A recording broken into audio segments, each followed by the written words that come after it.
So, this is where my boat is. My boat's called Swift Escape, and this is the River Medway, and I'm a member of the Up There Sailing Club, so this is what we're looking at. This is the river we're going to, and this is where we're setting up and going to my boat today.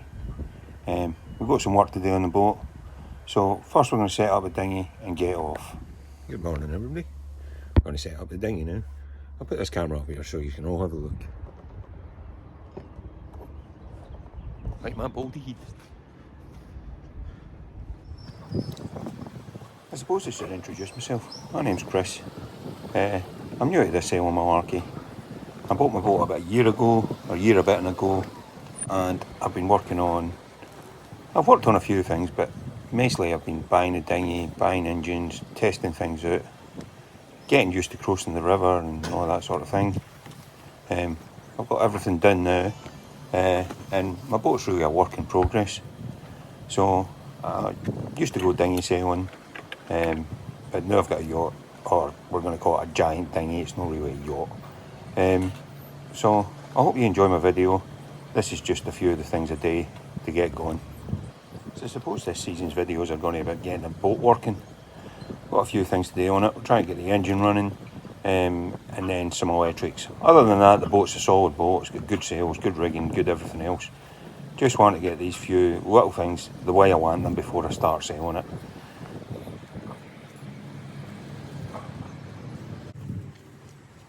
So if you look behind me, there's a pub called the Pier. This is probably a good advert for them. I've never been in there. I should probably go in and see what it's like. Maybe one day I'll come back and tell you, and see if the food's any good or the beer's any good. But for now, let's just crack on.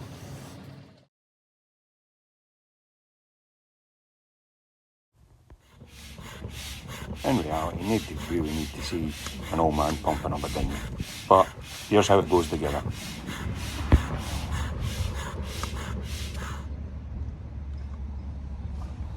So, when you get the dinghy partly inflated, you then add the seat. You don't fully inflate it before adding the seat. This is too difficult and makes it more difficult to put on.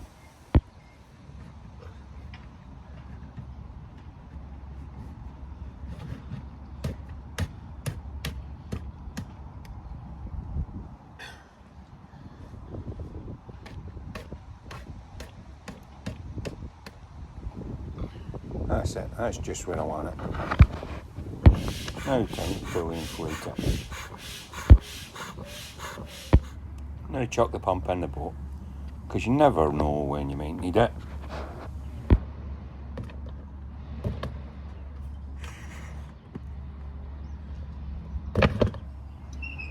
Time for a hat and some coffee. It's quite sunny today, so I want to keep the sun off my head. As you can tell, I like to do this at quite a leisurely place. It's quite a nice place to hang around. I don't mind taking a wee while to set up a dinghy. If I was in a rush, I'd probably find it merely a hassle. Okay, time to put on the dinghy wheels. I've got to get it down to the water somehow.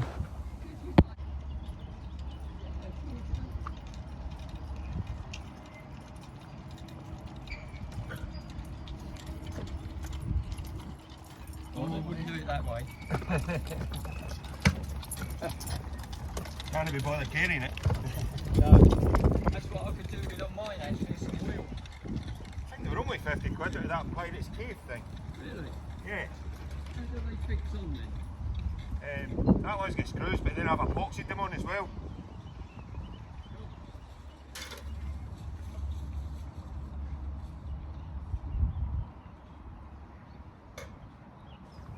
Now for some oars.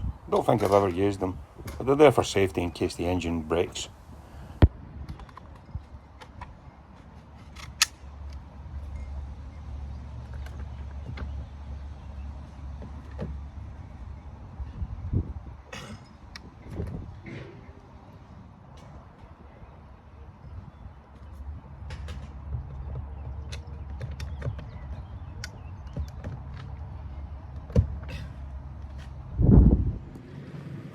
Okay, let's speed this up a wee bit.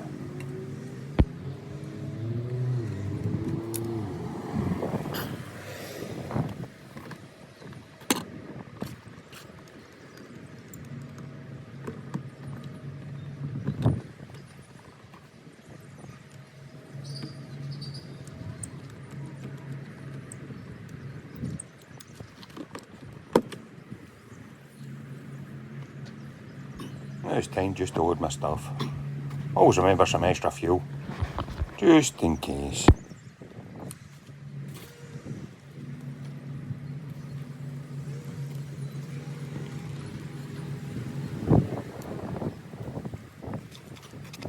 Oh yeah, I don't know if I'm doing the right thing or not, but I like to tie everything to my boat so it can't fall out. I just thought it was a sensible idea. I might be doing the wrong thing, but hey ho, time will tell, eh?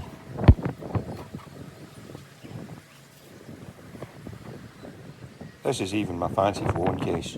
I think I got it off one of the websites for China or something. It's supposed to be a diver's phone case, but it keeps my phone dry and lets me use it when I'm on the boat. I can't talk, but I can send messages, take pictures and the like. Alright, I guess it's time for the engine to go on. I've got a 6 horsepower for this boat. It's maybe a wee bit powerful for the boat, but it does the job and it helps me out in the tide on this river.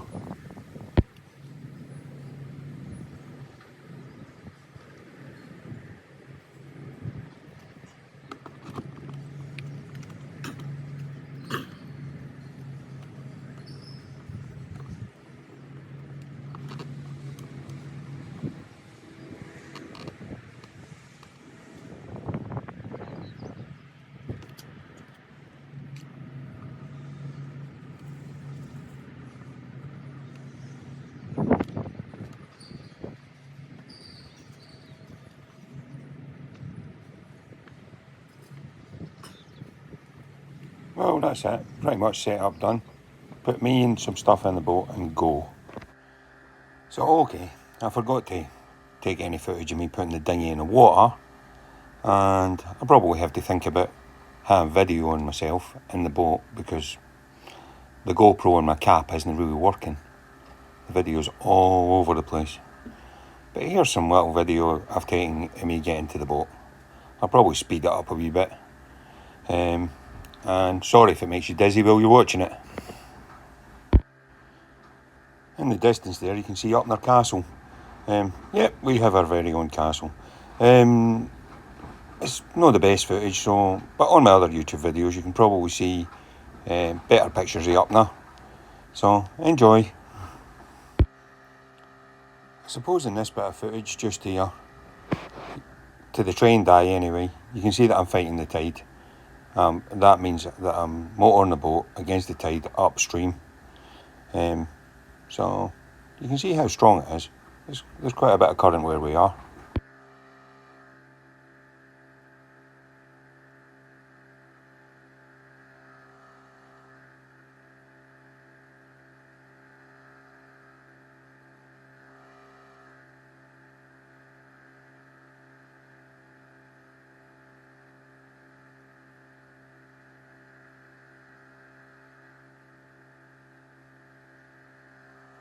Well, good morning everybody.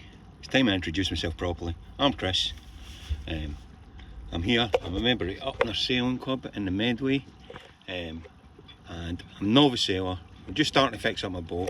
I've done a few videos on my little dinghy, and it's time I introduce myself properly, because realistically all I've been doing up to this point is doing little videos and narrating over the top of them. Probably quite quietly because the kids were asleep in bed and stuff, so I thought I'd introduce myself properly. So this is a little boat, 22 foot Kestrel. We're on the Medway, next to Upner Castle, Upner Sailing Club. We're on trot moorings. So as I said, I'm a novice. We've got this little boat. The engine isn't getting fuel today, so I'm going to have a look at that today. See if we can get some fuel to the engine, see if we can get it started. That's the problem. That's the issue we've got today with this boat. Other than that, the rest of the boat's fine, all works properly. Maybe need some new electrics. As you can see, I've got a scrabbled messy electrics in here. That's temporary until I get the electrics done properly. And yeah, but today we're going to deal with the fuel issue. So I'm going to put new fuel lines on, run it to a jerry can, see if we can get some fuel moving to this engine. So back in a minute, I'll set you up so you can see what I'm doing. So this is my old fuel tank sitting under here. We're not going to use that for now. First I'm going to run the lines, new fuel lines for the intake and outtake, and they'll be going down in here. Now as you can see, this is quite a little boat. I don't have much space to work, so I'm going to have to think of ingenious ideas for running these fuel lines through. Because I can't actually see what's underneath the deck, and we kind of get our hands down there and stuff. So I'm thinking I'll attach the new fuel lines using a connector to the old fuel lines and pull them through. I think that's probably the best plan. Okie dokes. So first things first, the tools all fell out of my bag and they're right all mess, so they'll be getting tidied up today. This is the tools I've got. I've got another little toolbox in there, so hopefully we've got other tools we need to get on, and obviously we've got our parts for using. We have, what do we have in here? We have fuel isolator switches, fuel lines and filters, more fuel lines and filters, crush washers, and I'm sure this is another fuel isolator switch that's in there. We'll check that later.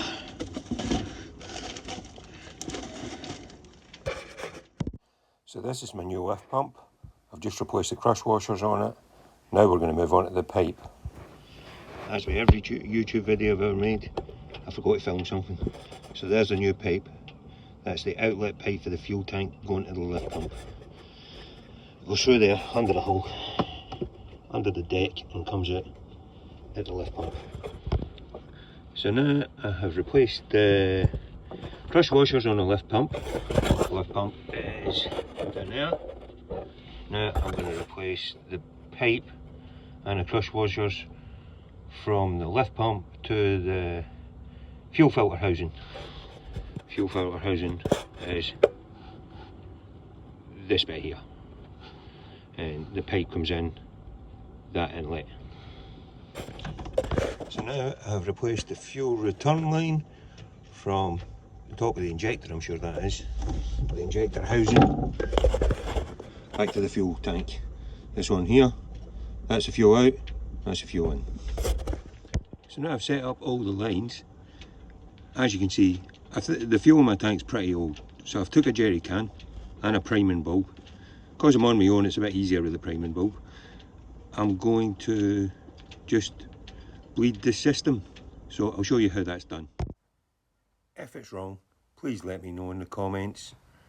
Thank you. So this screw here is your first bleed screw, so you want to undo that until it's loose. Quite difficult with one hand, especially my left hand. So, right, get it loose, just get a little turn.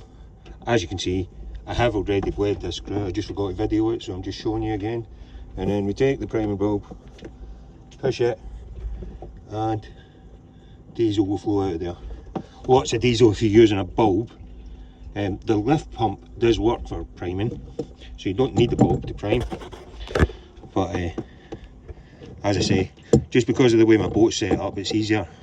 I'll take that priming bulb off and put the isolator switch there once I'm done. But for ease, I put a bulb there. Okay, and then we just tighten that back up. Okay, right, I'm going to do that off camera.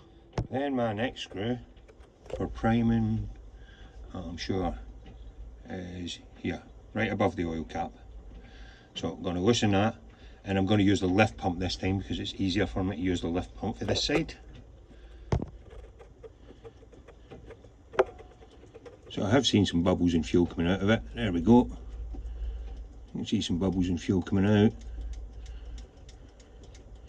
Right, so primed up to that point. Just going to get a few more pumps and then do the screw up. Off camera again because I need two hands. And last but not least, I'm going to crack, where is it? The injector. And see if I can see some fuel coming out of here when I press the priming bulb. It doesn't seem to be working.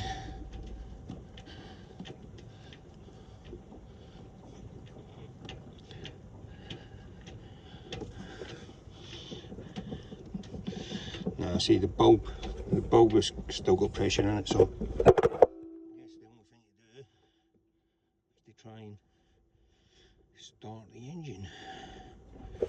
So we'll give that a crack. Start with the decompression lever up and see if we can get some fuel up to this injector. Okay. So, as you can see, it's no starting. It sounds like fuel starvation.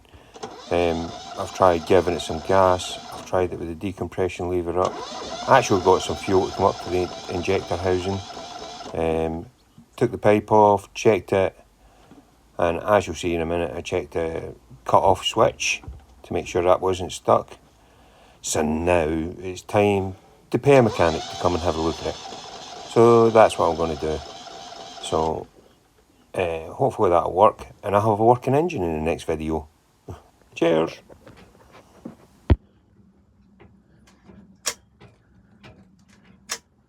This is my stop control cable, all the way forward. Well, that's today's adventure over. Time to return back to home. All that's left to do, play this little bit of footage of me arriving back at the dock, and I'll see you later. Please support us on Patreon, YouTube and the like. I hope to make lots more videos, and I hope this was helpful or entertaining to somebody. Thank you. Bye.